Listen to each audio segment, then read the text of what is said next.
Hello everyone, and welcome if you're new here. Welcome back if you're a current subscriber or have seen my videos before. My name is Adriana and I'm a certified personal trainer, and here on my YouTube channel I show you some of my favorite recipes, at home and gym workouts, and like what we're doing today, I have a series called Talking PCOS, talking about PCOS. And I'm really excited about today's topic because it's going to be the kickoff for the next few upcoming videos I'll be making talking about PCOS. Today we'll be covering the basics of exercise and how it affects PCOS.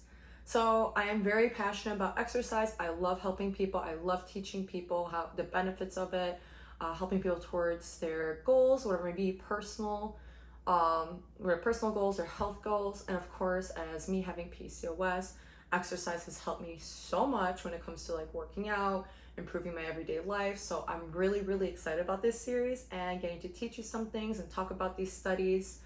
So this is going to be an introduction and a baseline for the future videos. So some of the basics we're going to cover today is how does exercising affect PCOS, what are the benefits, and the different types of exercises that there is for PCOS, or we're going to be getting into in future videos.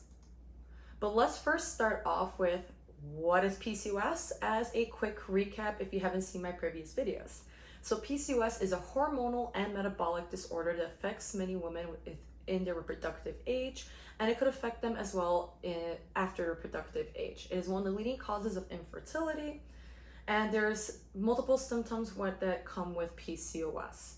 And of course, to be diagnosed with PCOS, you do have to go through a doctor. I am not a doctor, I'm a personal trainer, and these are informative videos just to help open up conversations between you and your primary care provider or your OBGYN. I am not making these videos to medically diagnose anyone. So with that out the way, let's go over some of the common symptoms when it comes to PCOS. Most of us are already going to notice off the bat cysts in your ovaries. That's the big one when it comes to PCOS. Other ones, elevated estrogen levels. There's going to be like testosterone levels, which are going to be male hormones. Hair loss, there'll be hair like on top of your head. There's going to be excess hair growth. And this is going to be hirsutism, if I'm pronouncing it correctly. So you'll experience this whether it's in your facial area, in your chest, or in your lower stomach, or all of the above. Women will experience this differently if they do experience this symptom. Irregular periods or the absence of periods, a trouble losing weight and or managing weight, and insulin resistance are just some of the symptoms you may experience PCOS, to name a few. Again, repeating this, to get diagnosed with PCOS, you have to be diagnosed by a doctor, and if you're experiencing any of these symptoms, please talk to your primary care provider or your gynecologist. I do have a video I made a while back talking about the different doctors that could help you with your PCOS and what is the right course of action for you to take. So let's move along. I went the wrong way. So one of the first things a doctor would usually recommend when you get diagnosed with PCOS is to start exercising if you don't do so already. So there's been multiple studies done on this topic of exercise and PCOS that have shown improvements in insulin levels, ovulation, weight loss, and or management. I will link those studies down below, so if you want, you can go ahead and read them yourself. Again, there's been multiple studies done. One of these studies was actually a 3-month-long study done on PCOS and exercise, and showed that women who have PCOS and exercise within these 3 months have also improved their inflammation. And it's shown that an increase in muscle mass is also linked to improved insulin levels and improvement in your metabolism. So exercise is not only beneficial to lose weight and reach your personal goals, but when it comes to PCOS, it does help with improving your symptoms, which is something we all want to do. On top of that, exercise does help with your cardiovascular system. So think about your heart. So it helps with that, as well as it helps with reducing your risk of heart disease, which is something that is common with women with PCOS. Again, talk to your doctor. I'm not diagnosing you with anything. This is just something that comes up in a lot of medical studies. So exercise also does help with increasing your strength in your bones and your muscle, and it does help with your mental health. that's one of the reasons I also love working out, because if I have like a bad day or I'm having a rough day, I know when I get my workout in, even if I'm like sluggish, like I really don't feel like doing it, but then I do it, I just feel all those endorphins and I'm just like happy again. I'm like, yes, this is a great day. And it also gives me a sense of accomplishment too. So I'm like, okay, I got my workout done. I feel like I accomplished something for the day. I feel great. It also helps with me getting better quality of sleep at night as well. The thing though is there's a misconception when it comes to exercise that people think, I come across this a lot with individuals, that they think they have to work out 4, 5, 6, 7 days a week and really intensely in order to reap the benefits of exercise, and this is not true. So when it comes to PCOS, this is another article, but this is also could be for in general. Exercising anywhere from 30 to 45 minutes a day for 3 to 4 days a week will already help improve your metabolic and reproductive system that's associated with PCOS. So you could definitely reap benefits of exercise just by doing 30 to 45 minute workouts 3 days a week. You don't have to be running to the gym every single day. You don't have to be working out for 2 hours and doing a whole bunch of things just to start feeling these results. As for the intensity when it comes to the exercise, I'll have to do a separate video on this, since this is something that will vary from between each individual. There are multiple factors that are going to come into play when it comes to deciding and choosing the intensity of your exercise. For example, big one I look at is, how's your home life? How's your work life? Is your job super stressful? Are you normally a stressful person? What is your previous exercise history like? These all come in together. For example, if you have high cortisol levels, you have extremely stressful family life, job, I'm not going to have you do some crazy intense workout for like an hour, because you're just going to start stressing your body internally and it's going to do more damage than good. I'll also go over in the future videos the benefits of weight training, low intensity steady state, which is going to be also known as LISS, high intensity interval training, which is also known as HIIT, the different stages your body goes through in a month. So as a woman, because of our menstrual cycle, we actually go into different phases in a month based off that.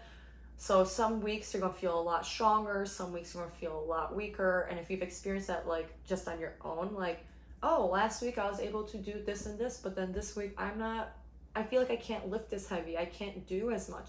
That's actually completely normal. So I'm really excited to go through the whole explanation of that in a future video. So now you can understand your body more, versus if you're the type of person who feels beat up because you couldn't perform the same as you did a week ago. So I like how there's a scientific explanation to it. It's great. It does alleviate some of the stress that we put on ourselves. We'll lift some of the weight off our shoulders. So that's exciting.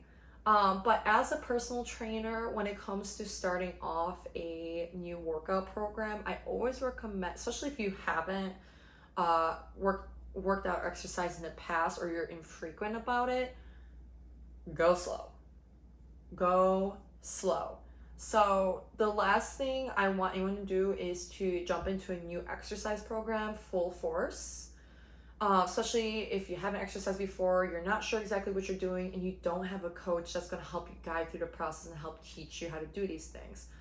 By starting off slow and gradually building up, this will decrease your chances of burnout and injury. So for example, start with maybe 20-30 minute walks or jogs a few times a week, and then increase that frequency of exercise gradually over time.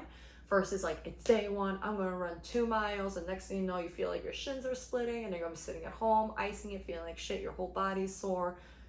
We wanna avoid that, because the next thing you know, it's gonna throw off your whole trajectory that you're trying to aim for in your goals. Start off slow, build up to it, let your body build the endurance it needs, get used to the exercises, start learning proper form. Again, we wanna minimize our burnout and risk of injury. When it comes to the gym, I recommend choosing 5 to 6 different exercises, do 4 to 5 sets of each exercise between 8 to 12 reps. And use moderate weight, so don't go super heavy. Go in a steady space as well. Last thing we want to do is like keep flattering our arms up, and next thing you know, we're gonna feel like our shoulder's about to pop off. So use moderate weight, don't go super heavy, do what you can handle, learn how to do everything in proper form. Also, when you go to a gym, do your best to have a game plan. So, you know, I'm going to do upper body today. I'm going to do lower body today. I'm going to do full body. Try and look up some workouts. If you're not working with the trainer, try to look up some workouts. Like, I'm going to do this, this, and this. Learn those workouts. If there's a mirror that you can look at yourself doing these exercises, awesome. If you're not too sure on how to do a certain exercise, you could always ask a trainer. Most trainers at gyms will help you out if you have a quick question, or you could look at someone else at gym, see how they're doing this certain exercise, kind of base it off that, or you could watch a video. Again, we want to reduce our injury, and we want to make sure we accumulate to the gym.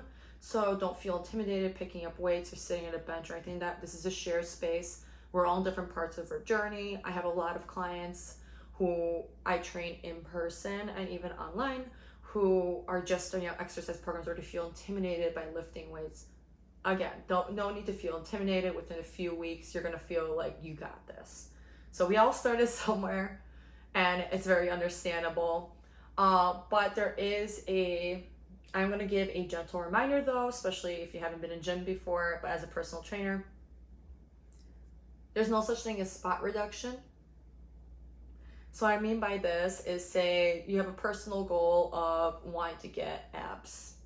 So that means you're going to have to lose body fat percentage overall to start getting these abs. So you don't expect to go into the gym and do 100 crunches and you're going to start having abs. No, you have to work out your full body, and in order to start building up to those abdominals. It's a full body thing. You just can't focus on one muscle group every single day expecting doing crunches every single day, you're going to expect to get abs by the end of the month. No, you got to work out your full body, work out on the full strength of your body and overall body fat percentage. So spot reduction does not exist. And if you're able to, I do recommend hiring a personal trainer or an online coach who can help you build a routine, help you work towards your goals, understands your previous exercise history and your medical history, and could help you towards it. If you don't have access to a gym, or you can't make it, there are plenty of videos on YouTube of at-home workouts that you could do. I've definitely made some and will continue making some in the future, whether it's with dumbbells, kettlebells, or your body weight. This is a great way if you can't make it into the gym, or you can't afford a gym, or there's no gym near you, do it at home. Order a pair of dumbbells from Amazon if you can. Start off with a moderate weight and then gradually work your way up. You don't want to order too heavy of dumbbells. Maybe start with like 5 or 10 pounds and work with that. And over time, you'll build the strength. And if you don't like weightlifting and you don't like cardio or that's okay, because there's plenty of different exercises that you can do. It's just important that you start moving your body. For example, swimming is phenomenal when it comes to exercise and PCOS, yoga, Pilates. If you love to dance, start dancing. Dance is a great movement and great source of full body exercise that you can do. You could always find movement that you enjoy. And it's also important to get, not only to get up and get moving, but it's also important to nourish your body to these workouts. So for example, like if you enjoy running, like you're gonna feel your body for running. You're gonna make sure you eat enough protein, eat enough carbs, and get enough fat. You're not gonna go running for 2-3 miles on just an apple alone. You're not nourishing your body. Also, recovery is super important as well. You want to make sure you're getting enough sleep. You want to make sure you're stretching out. I will plan on making a full body stretch out video in the future as well. Now, if you don't know what you're doing, you'll be like, hey, Adriana said she's making a full body stretch video, or she has one out here. Let me just go ahead, follow along, learn how to stretch out the hamstrings, the adductors, and all this, and have that really good feeling afterwards. That way it also helps prevent injury. Now again, when it comes to injuries, this is something to be mindful at when you start exercise programs or while you're exercises. Be aware of any current injuries, previous surgeries, or any medical conditions that may restrict you from doing certain movements.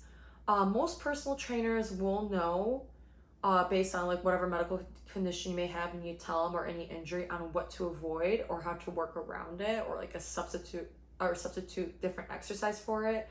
But if you're personally not sure, go ahead and ask your doctor, like, hey, I had this surgery like a few years ago. Will this restrict me from any movements or exercises that I could do at the gym? Don't be embarrassed to ask your doctor. You do need to know this information. For example, say if you have a herniated disc, you're not deadlifting. it is what it is. Or squatting. You can't put anything heavy on your shoulder, like compress your back or create more back injury. But there'll be other exercises you can do, like lunges, or do something for your legs, leg extensions, all those other stuff. But that is it for this video. As I said, this is just a basic introduction into exercise and PCOS, and in the future videos we'll go into the nitty-gritty of everything that I mentioned earlier, like HIIT, lifts, weightlifting, and the different phases when it comes to a woman's hormonal cycle, monthly hormonal cycle, and how to exercise so you understand what's going on with your body. So I'm really excited about it. I've been also thinking about starting to do possibly vlogs. I'm not sure how I'll add that in, but it's just a way to like show like my full gym workouts, or like how I live everyday life with like PCOS and kind of what I do to help manage it. It's a way for you guys to get to know me more, and definitely a way to open up conversations with you so that I can learn more about you. And speaking about learning more about you, go ahead and drop a comment below. I do want to know what exercises you guys done before, if you guys currently work out, or like what are some movements you enjoy. Do you like playing sports? Do you like dancing, yoga? I want to get to know about you guys too as well. So we get to know about each other more. So wow, like I like how last week I was like kind of out of it. I'm like, why am I out of it today? I'm just so hyper and happy. I'm like super excited. I'm like, yes, let's get it going. So I don't want to like keep rambling off, but if you've enjoyed this video and you're excited, as excited as I am for the future ones, I do recommend hitting that like and subscribe button so you keep up to date when those videos do come out and you'll be notified. Also, it's a great and free way to show support to my channel, to help me grow and reach more individuals just like yourself who want to learn more, just look at recipes, or get more at-home gym workouts. That's great. Again, it's a free way to show support, and of course I always appreciate you watching this video. It means a lot to me. Every view does. I look at the comments I get left. I answer them all. Again, I really appreciate it. And with that being said, I'll see you at the next one.